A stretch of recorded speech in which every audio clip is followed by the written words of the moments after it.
Praise the lord. प्रभु यीशु मसीह के पवित्र नाम में आप सभी का हार्दिक स्वागत। आप सभी का जीसस लव हिंदी चैनल पर स्वागत है।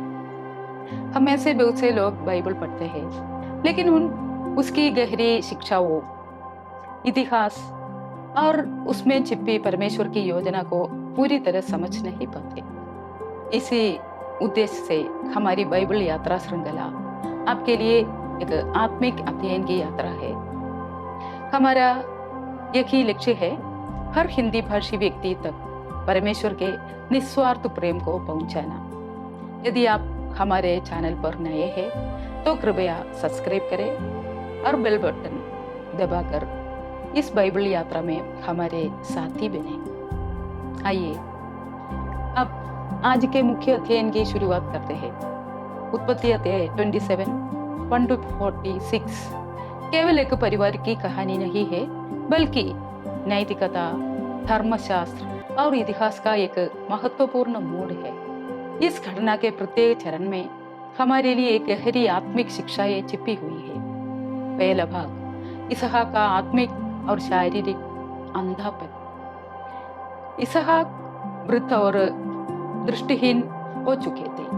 उन्हें लगा कि उनकी मृत्यु का समय निकट है, इसलिए उन्होंने एसाव को बुलाया, जिसे वे याकूब से अधिक प्रेम करते थे, क्योंकि वह एक कुशल शिकारी था। इसहाक जानते थे कि परमेश्वर ने उनके जन्म से पहले ही कहा था कि बेटा छोटे की सेवा करेंगे। फिर भी उन्होंने अपनी पसंद और स्वादिष्ट भोजन के कारण गुप्त रूप से एसाव को आशीर्वाद देने के निश्चय किया। यह परमेश्वर की इच्छा के विरुद्ध एक व्यक्तिगत योजना थी और एक गलत कदम भी। दूसरा भाग, रेबेका की प्रतियोजना। रेबेका ने यह सब सुन लिया। धर्मशास्त्र की दृष्टि से यह जानती थी कि उत्तराधिकारी याकूब ही होगा, परंतु उनका तरीका पूरी तरह अनैतिक था। उन्होंने तुरंत योजना बनाई और याकूब से 2 उत्तम बकरी का बच्चे मंगवाए। उन्होंने स्वयं भोजन तैयार किया ताकि उसका स्वाद इसहाक के प्रिय भोजन जैसा लगे। क्योंकि एसाव के शरीर पर बहुत बाल थे, इसलिए रेबेका ने याकूब के हाथों और गर्दन पर बकरी की खाल बांध दी और उसे एसाव के सुगंधित वस्त्र पहना दिया। तीसरा भाग, याकूब का झूठ और इसहाक का संदेह।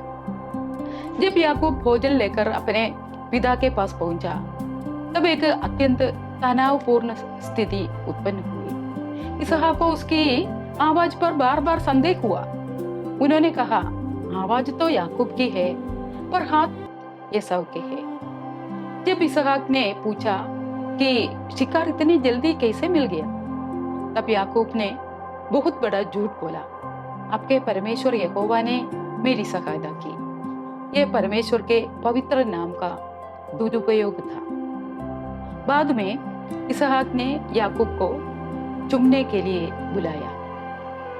उसके वस्त्रों की सुगंध पाकर वे अवश्य ही समझ लिया कि यह एसाव ही है।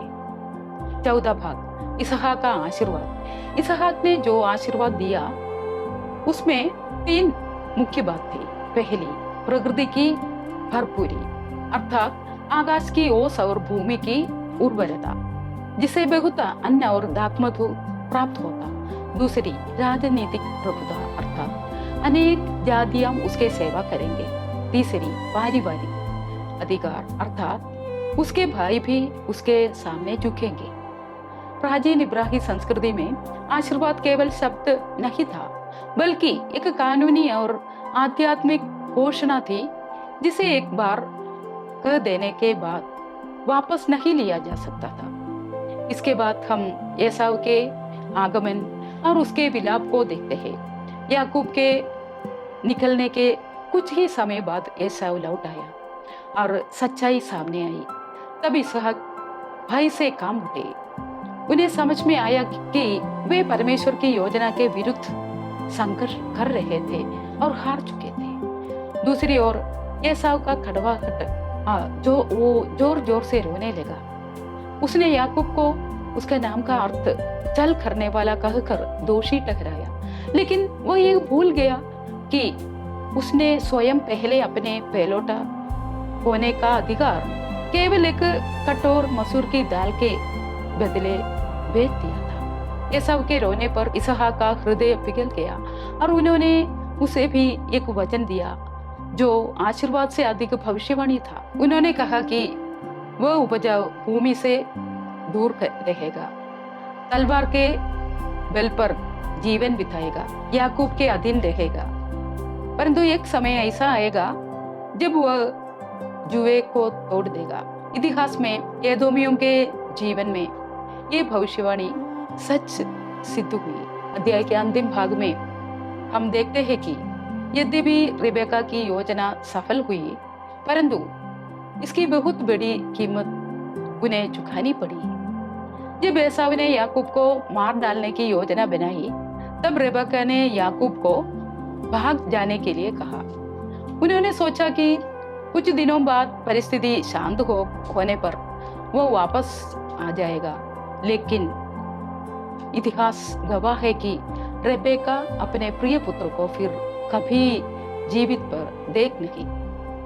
याकूब को सुरक्षित पहुंचने के लिए उन्हें इसहाक से भी हित्ती स्त्रियों से विवाह का बहाना बनाकर बात छिपानी पड़ी। ये अध्ययन से हमें एक महत्वपूर्ण शिक्षा मिलती है।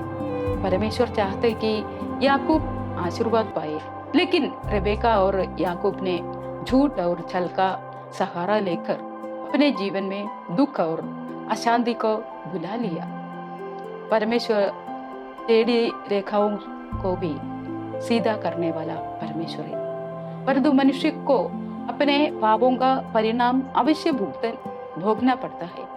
याकूब ने जैसा बोया वैसा ही बाद में लाबान के घर में वो काटना पड़ा, जिसका अध्ययन हम अगले